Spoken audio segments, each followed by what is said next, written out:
Bus യാത്രയ്ക്കിടെ രണ്ട് വ്യത്യസ്ത സംഭവങ്ങളിലായി യാത്രക്കാരായ സ്ത്രീകളുടെ സ്വർണമാലകൾ കവർന്നു. കോഴിക്കോട് പാലക്കാട് റൂട്ടിലോടിയ ബസ്സിലും പെരിന്തൽമണ്ണയിൽ നിന്ന് കോഴിക്കോട്ടേക്ക് പോകുകയായിരുന്ന പ്രിയദർശിനി ബസ്സിലുമാണ് മോഷണം നടന്നത്.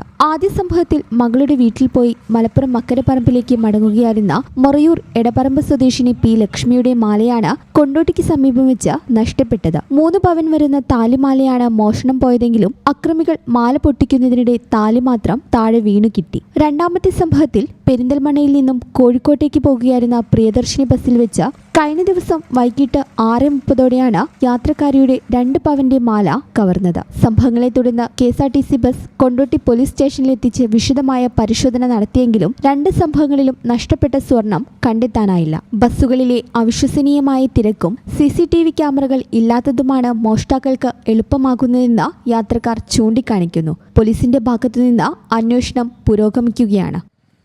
ഈ ചാനൽ ന്യൂസ് മലപ്പുറം.